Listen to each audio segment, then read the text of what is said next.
Hello friends, welcome back to my channel Shaina Goyal. So friends, I hope आप सभी fit and fine होंगे and आप लोगों की प्रिपरेशंस अच्छे से चल रही होंगी। सो फ्रेंड्स, आज की वीडियो में हम एक बहुत इंपॉर्टेंट टॉपिक के एमसीक्यूज डिस्कस करने वाले हैं, that is of teaching methods. So in the previous session हमने डिस्कस किए थे 10 teaching methods in one session, और आज हम उसके रिलेटेड जो भी बहुत इंपॉर्टेंट मल्टीपल चॉइस क्वेश्चंस हैं वो डिस्कस करने वाले हैं। सो वीडियो को कंप्लीट देखिएगा।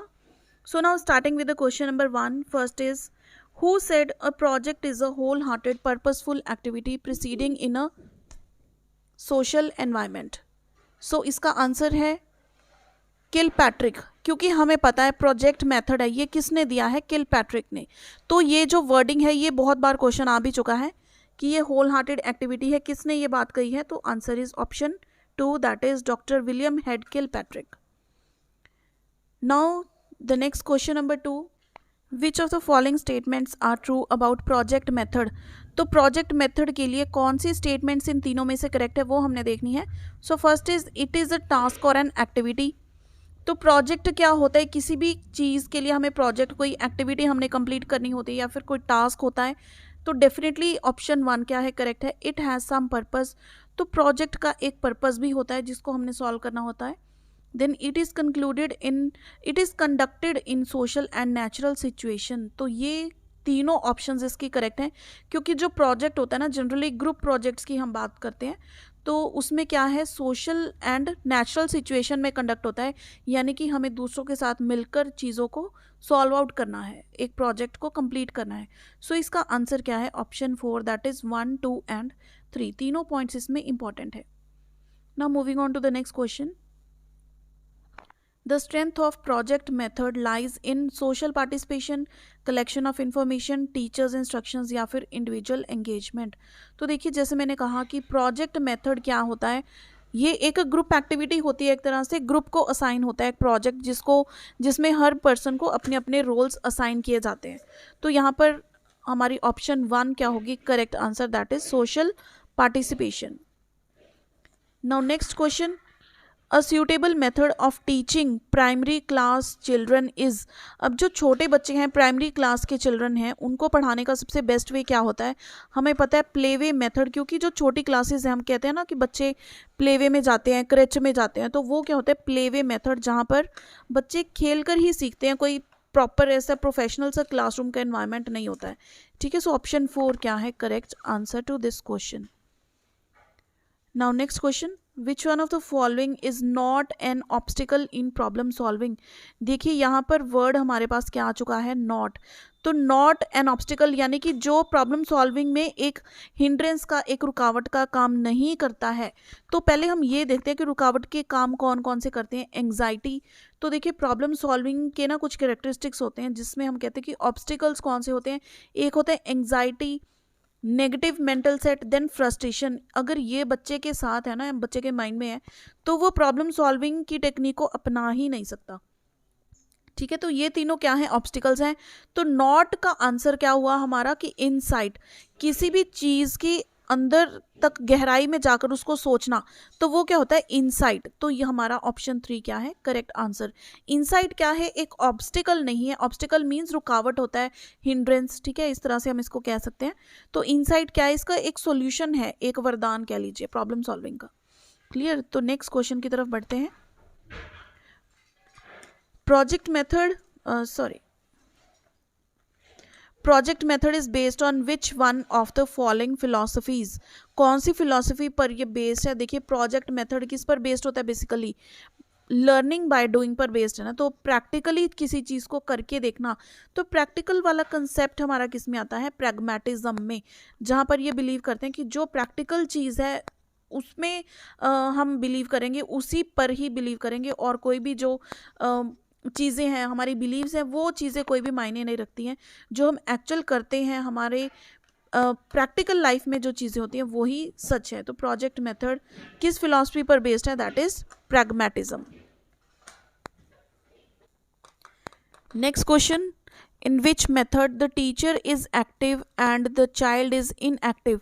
कौन सा ऐसा मेथड है जहाँ पर टीचर्स एक्टिव रोल प्ले करते हैं और चाइल्ड जो है इनएक्टिव, यानी कि पैसिव रोल प्ले करते हैं, तो हम देख सकते हैं observation, story telling, question answer method या फिर ऑल ऑफ दी अबव। तो इसका आंसर क्या होगा?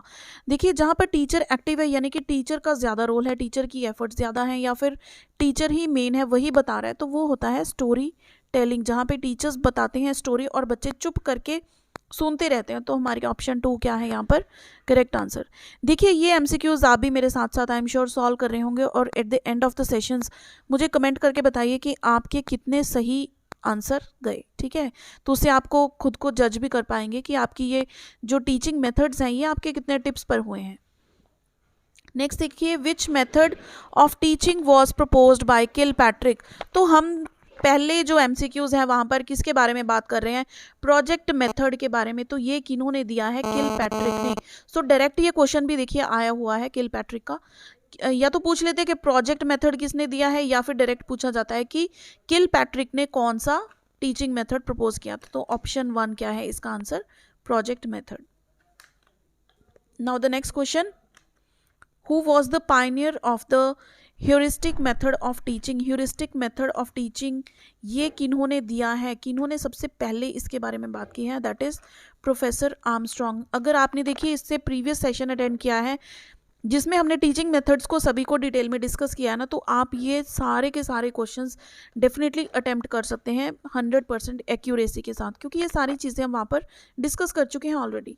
अगर आपने वो सेशन नहीं अटेंड किया है तो इसी वीडियो के डिस्क्रिप्शन में मैं उसका लिंक भी दे दूँगी, तो आप वहाँ से वो चेक कर सकते हैं।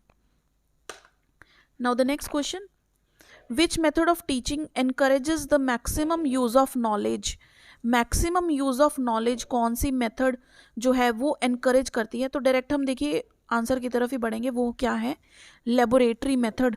अब मैं कंप्यूटर की एग्जांपल लूँगी। जब आप कंप्यूटर की लैब में जाते हैं, प्रैक्टिकल परफॉर्म करने लगते हैं कंप्यूटर पे, ठीक है, या फिर साइंस की लेबोरेटरी में जाते हैं, एक्सपेरिमेंट करते हैं, तो जो चीज़ें आपने क्लास में पढ़ी होती हैं वही यूज़ करते हैं ना, यानी कि maximum use of knowledge.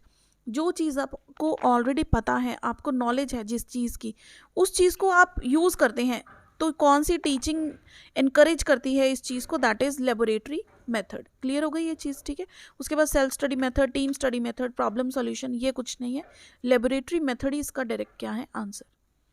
Now the next question, this method of teaching of grammar focuses on instruction before practice. Instruction before practice यानी कि पहले आपको इंस्ट्रक्शन दी जाए फिर आप उसके बारे में डिटेल में प्रैक्टिस कर पाएँ। तो ये कौन सा मेथड है? देखिए ये क्या है? डिडक्टिव मेथड, जहाँ पर आपको पहले इंस्ट्रक्शन दी जाती है फिर आप उसको फर्दर सॉल्व करते हैं। तो ये इसका आंसर क्या है? डिडक्टिव मेथड या फिर डिडक्शन मेथड भी आ सकता है, ठीक है। So option 1 is the correct answer. Now next question, in which situation is brain storming most useful for students. आपके सामने 4 सिचुएशंस दी हैं और ब्रेन स्टॉर्मिंग के बारे में कहा है कि जहाँ पर हम कहते हैं ना कि ब्रेन स्टॉर्मिंग कहाँ पे होती है? बेसिकली ग्रुप में होती है, जहाँ पर सभी बच्चे अपने अपने किसी टॉपिक के रिलेटेड व्यूज़ पेश करते हैं, ठीक है, सभी के व्यूज़ इंपॉर्टेंट होते हैं। तो ये सबसे ज़्यादा यूजफुल किस सिचुएशन में होगी? While solving a tough maths problem, या फिर while identifying the various attributes of a historical character, या फिर while guessing the culprit in a murder mystery, या फिर while coming up with ideas to reduce water wastage। तो देखिए सभी में क्या है, बच्चे के आइडियाज़ तो निकल कर आएंगे, लेकिन हम क्या बोल रहे हैं कि मोस्ट यूजफुल फॉर स्टूडेंट्स क्या होगा? That is option 4, while coming up with ideas to reduce water wastage। इसके रिलेटेड बच्चे अपने अलग अलग व्यूज़ पेश करते हैं और ये डेफिनेटली स्टूडेंट्स के लिए क्या है? यूजफुल भी है, ठीक है। सो ऑप्शन 4 क्या है इसका करेक्ट आंसर। बढ़ते हैं नेक्स्ट क्वेश्चन की तरफ, which of the following is also called heuristic method. Heuristic method को और क्या कहा जाता है? देखिए ह्यूरिस्टिक मीन्स हमने कहा था I find out, I discover, यानी कि डिस्कवरी मेथड भी कहा जाता है, और इसको ट्रबल शूटिंग मेथड भी कहते हैं, ठीक है। ट्रबल शूटिंग मेथड इसको कहते हैं कि आपके सामने कोई ट्रबल है और उसको आप अपने तरीके से सॉल्व कर रहे हैं कि उसको सोल्यूशन क्या होगा, तो इसको ट्रबल शूटिंग मेथड कहते हैं, डिस्कवरी मेथड कहते हैं, ठीक है। ये दोनों मेथड के नाम से आपको आ सकता है ऑप्शन में, दोनों ही करेक्ट है, जो भी आपको ऑप्शन में मिले आप उसको टिक कर दीजिए। Now the next question, in which of the following teaching strategies does not student acquire the knowledge himself or herself by discovering the facts himself or herself supported by guidance of the teacher? यानी कि किस strategy में बच्चे को teacher की guidance की, उसकी help की ज़रूरत नहीं होती, लेकिन वो खुद से जो फैक्ट्स एंड फिगर्स हैं वो डिस्कवर करते हैं। तो हम क्या कहते हैं, जहाँ पे वर्ड डिस्कवरी आ गया इट मीन्स वो क्या है, ह्यूरिस्टिक मेथड है, क्योंकि वहाँ पर टीचर बस बच्चे को प्रॉब्लम दे रहे थे कि ये चीज़ आपने करनी है, करो जैसे भी आप करते हो, no guidance, no nothing help at all. तो वो कौन सा मेथड है, heuristic method. Option 3 is the correct answer. चलिए बढ़ते हैं अगले क्वेश्चन की तरफ। This method of teaching involves our placing the students as far as possible in the attitude of a discover। अब देखिए ये जो एक ही मेथड के क्वेश्चंस है ना, मैं साथ साथ में लेकर आई हूँ ताकि आपको पता लगे किस मेथड के लिए किस तरह के क्वेश्चंस फ्रेम आउट हो सकते हैं, ठीक है। तो इस क्वेश्चन में कहा क्या गया है कि ऐसा कौन सा मेथड है जो बच्चों को डिस्कवरी का एटीट्यूड उनका इंक्रीज करे और जितना दूर उनको लेकर जा सके डिस्कवरी के साथ, ठीक है। वो कौन सा मेथड है, दैट इज ह्यूरिस्टिक मेथड। क्योंकि बच्चे का एटीट्यूड डिस्कवरी की तरफ कब होगा, जब टीचर्स ह्यूरिस्टिक मेथड देंगे, सिर्फ आपको प्रॉब्लम दे दी और फिर बच्चों को बोला आप जैसे भी मर्जी करके इसका सोल्यूशन ढूंढो, जो आपको बेस्ट सुटेबल वे लगता है वो करो, ठीक है। तो बच्चे हर तरीका अपनाएंगे और फिर फाइनली जो उनका आंसर आएगा ना, बोलेंगे मैम ये मैंने किया है, I have discovered this solution, या फिर I have find out the solution, ठीक है। Means I discover, I find out. So option 3 क्या है यहाँ पर करेक्ट आंसर। नेक्स्ट क्वेश्चन देखिए, विच one of the following methods is most suitable for teaching mathematics at upper primary level. अब देखिए lower primary level की हमने बात की थी कि बच्चों को कैसे पढ़ाया जाना चाहिए, वो था प्ले वे मेथड। लेकिन अगर हम अपर प्राइमरी मैथमेटिक्स की बात करें तो वो बेस्ट मेथड कौन सा होता है, डेमोन्स्ट्रेशन होगा मेथड, लेक्चर मेथड होगा, या फिर एक्टिविटी बेस्ड मेथड होगा? नहीं, अगर हम मैथमेटिक्स की बात करें तो वो क्या है, प्रॉब्लम सॉल्विंग मेथड, ठीक है। क्लियर हुई ये चीज। Next question, A class 3 student performs multiplication of 16 multiply 25 as follows। देखिए एक सिचुएशन दी गई हुई है कि क्लास 3 का बच्चा है, इस चीज़ को इस तरह से सॉल्व करता है। पहले उसने 16 को ब्रेक किया 8 इंटू 2 में और 25 को ब्रेक किया 5 इंटू 5 में। फिर उसने क्या किया, 5 और 2 को इकट्ठा कर दिया, 8 और 5 को इकट्ठा कर दिया नेक्स्ट स्टेटमेंट में, ठीक है। तो फिर इस चीज़ को हम कौन सी प्रॉपर्टी बोलेंगे, कौन सा लॉ होता है ये आपको पता होगा मैथमेटिक्स में। a multiply b multiply c is equal to a multiply c multiply b, या फिर b multiply a multiply c। ये कौन सा लॉ होता है, ये होता है एसोसिएटिव लॉ या फिर एसोसिएटिव प्रॉपर्टी कि मल्टीप्लिकेशन आप आगे कर दो, नंबर को पीछे कर दो, कोई फर्क नहीं पड़ेगा, आंसर सेम आएगा। सो इसका ऑप्शन 1 क्या है करेक्ट आंसर। तो ये बेसिकली चीज़ आपको देखनी है कि यहाँ पर कौन सी मल्टीप्लिकेशन लॉ लगा है, ठीक है। तो वो क्या है, एसोसिएटिव लॉ। बढ़ते हैं हमारी नेक्स्ट क्वेश्चन की तरफ। Each prime number has 2 factors, which method should be followed to prove it at the primary level. So इसका आंसर क्या होगा, इंडक्टिव मेथड। और ये क्यों होगा ये आप मुझे कमेंट करके बताइए। चलिए नेक्स्ट क्वेश्चन देखते हैं। Which of the following activities is best suited for the development of special understanding among children. अब स्पेशल अंडरस्टैंडिंग मीन्स क्या होता है कि स्पेस की जानकारी, किसी स्पेस में कोई चीज़ ऑर्गेनाइज करनी है, जैसे हम आर्किटेक्चर का काम कहते हैं, ठीक है। तो उस तरह की अगर हम बात करें एक्टिविटी तो वो बेस्ट क्या होगी in the given below. Drawing the top view of a bottle, ठीक है, ये होगी, या फिर locating CTs on a map, या फिर noting the time of moon rise, representing numbers on a number line. तो देखिए अगर हम कहते हैं ना कि स्पेशल अंडरस्टैंडिंग बच्चों की कैसे होगी, तो वो होगी ड्राइंग की, drawing the top view of a bottle. Cities को लोकेट करना वो कोई स्पेस की अंडरस्टैंडिंग नहीं होती, ठीक है। हम किसी चीज़ को ड्रॉ कर रहे हैं, उसकी जजमेंट कर रहे हैं, तो वो क्या होती है बेस्ट इसकी example, like drawing the top view of a bottle. So option 1 क्या है इसका correct answer. Now next question, which one of the following statement is not good for mathematics teaching. Mathematics teaching के लिए कौन सी अच्छी हम कह सकते हैं कि स्टेटमेंट नहीं है। Teaching a single concept by activities, making environment of classroom relevant for the students, या फिर increase involvement and curiosity of students in mathematics, use standard methods to solve problems. अब देखिए एक कंसेप्ट को एक्टिविटीज़ के साथ टीच करना ये तो अच्छी बात है। इन्होंने देखिए क्वेश्चन में नॉट वर्ड आया है, तो नेगेटिव चीज़ हमने देखनी है जो हमें लगेगी। Making environment of classroom relevant for the students, environment अच्छा रहेगा तो बच्चे अच्छे से पढ़ेंगे, तो ये तो पॉजिटिव साइड है। फिर इन्वॉल्वमेंट और बच्चों की क्यूरियोसिटी होना, फिर ये पॉजिटिव साइड है। लेकिन अगर हम बोले कि स्टैंडर्ड मेथड्स यूज़ करना प्रॉब्लम्स को सॉल्व करने के लिए, कोई इंटरेस्टिंग मेथड्स यूज़ ना करना, ये क्या है, एक नेगेटिव चीज़ हम बोल सकते हैं टीचिंग स्ट्रैटेजी के लिए। ठीक है, तो ऑप्शन 4 क्या है हमारी यहाँ पर करेक्ट आंसर। ठीक है, that is not good for mathematics teaching. Clear हुई ये चीज़। नेक्स्ट क्वेश्चन देखिए, creative thinking, critical thinking and divergent thinking are a part of which type of questions that are asked in the mathematics classroom during the teaching learning process.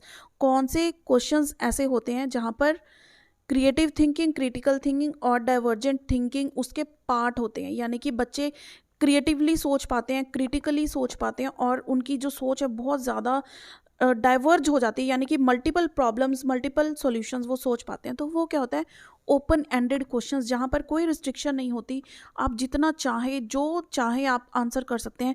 तो ये क्या बच्चे की creative thinking को enhance करते हैं और उनकी जो क्रिटिकल थिंकिंग होती है ना, बहुत ज़्यादा डीप में जाकर सोचना, वो चीज़ इनकरेज होती है। And then is the divergent thinking, multiple solution सोचना एक ही चीज़ के। ठीक है, सो ये क्या हो गया इसका आंसर, ओपन एंडेड क्वेश्चंस। अब नेक्स्ट देखिए, the characteristics of brain storming method is that it enhances the logical and reasoning power of a child, या फिर does not develop reasoning power, या फिर रिस्ट्रिक्ट्स क्यूरियोसिटी, या फिर चाइल्ड्स कॉन्सेंट्रेशन इज हर्डल्ड। तो इसका आंसर क्या होगा कि जो ब्रेन स्टॉर्मिंग है ना, हमने ब्रेन स्टॉर्मिंग के लिए क्या बात की थी कि ये ग्रुप में होती है, किसी टॉपिक के रिलेटेड कोई डिस्कशन होती है, हर बच्चे के व्यूज़ को देखा जाता है ना, तो वहाँ पर क्या होता है, it enhances the logical and reasoning power of a child, क्योंकि बच्चा अपनी बात तो रखता ही रखता है, साथ में जो दूसरे बच्चे बोल रहे हैं ना उस चीज़ को लेकर उसका दिमाग और ज़्यादा चलता है। So option 1 is the correct answer.